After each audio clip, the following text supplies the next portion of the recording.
shall rouse them from their lowly bed। इस stanza में Thomas Gray महोदय उन चीजों का वर्णन करते हैं जिनकी आवाज को सुन करके हम प्रातः काल उठते हैं, जगते हैं।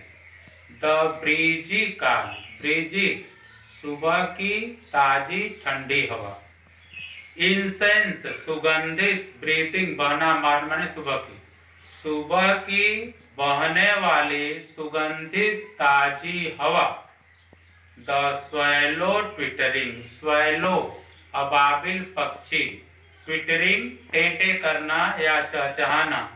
From the straw built shed, straw घास फूस से, बिल्ट माने बना हुआ, सेट माने छप्पर, छप्पर पर बैठी हुई अबाबिल पक्षी का चहचहाना या टेंटे करना।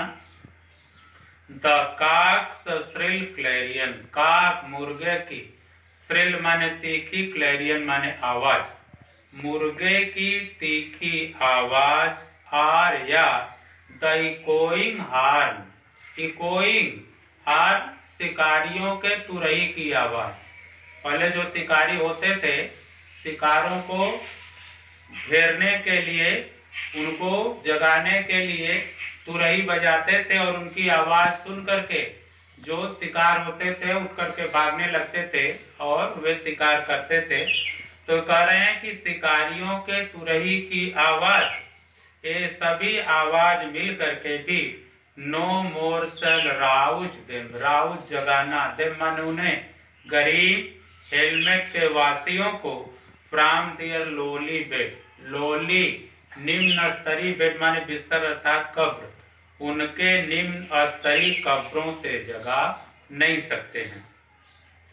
The breezy call of incense breathing morn, Thomas Gray is saying the very much scented cold and sweet air blowing in the time of morning, the swallow twittering from the straw-built shed, sitting on the hut, the twittering of the bird swallow, the cock's shrill clarion, very sharp sound of the cock, or the echoing horn, or the very sharp sound of the hunter's horn. No more shall rouse them from their lowly bed. All these sounds cannot awake the uncivilized people of the village hamlet from their very bad and rough graves।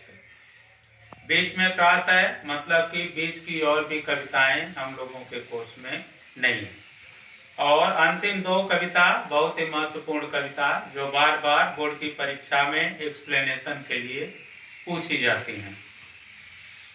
Late not ambition mock their useful toil, their homely joys and destiny obscure, nor grandeur hear with a disdainful smile, the short and simple annals of the poor।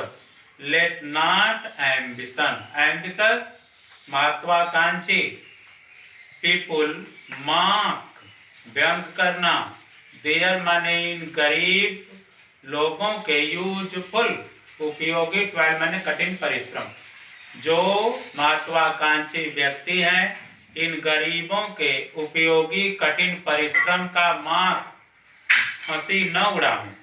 Their homely joys, उनके साधारण सुख का, and destiny obscure, destiny भाग, obscure मान छिपा हुआ, छिपा हुआ भाग अर्थात दुर्भाग्य। जो महत्वाकांक्षी व्यक्ति हैं इन गरीबों के साधारण खुशी और उनके दुर्भाग्य की हंसी न उड़ाएं।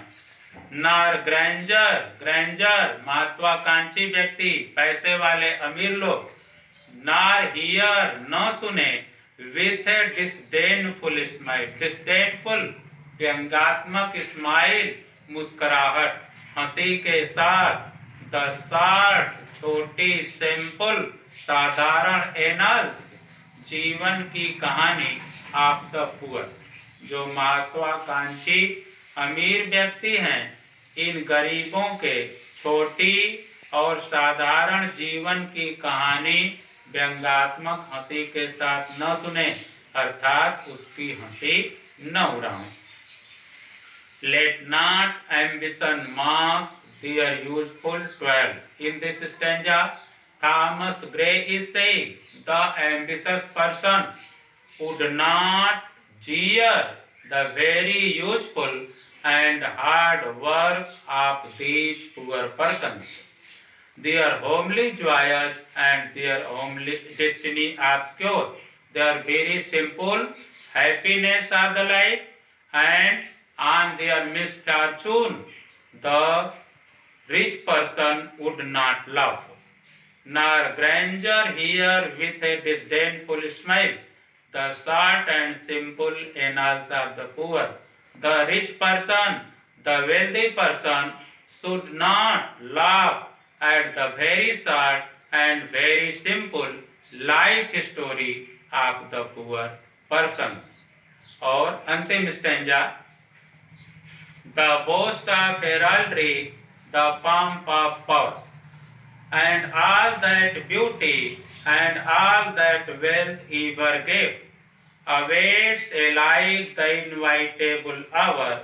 The paths of glory lead but to the grave.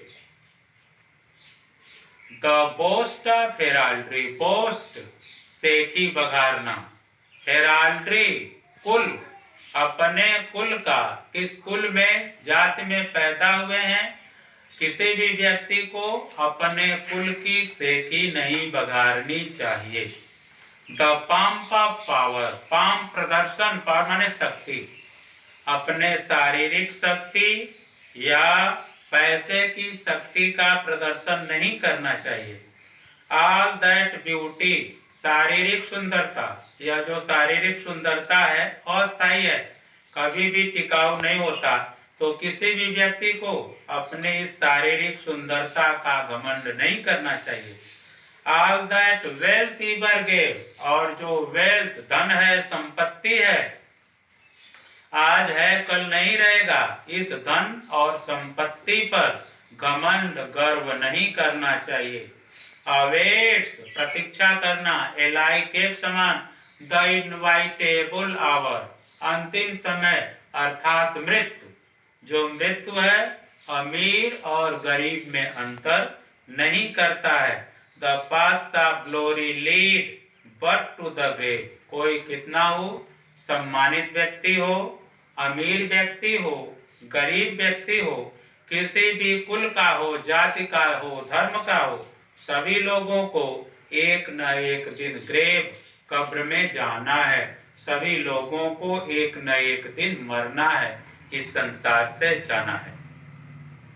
The boast of heraldry, the pomp of power. In the concluding stanza of the poem, Thomas Gray is saying, any person should not boast, talk too much about his noble birth. The pomp of power, any person should not show the physical power or the power of money. And all that beauty, we should not be very much proud of about our physical beauty. All that wealth ever gave, any person should not be proud of about his money, about his wealth. Awaits like the inevitable hour. The inevitable hour means the death does not differentiate between the poor and the rich.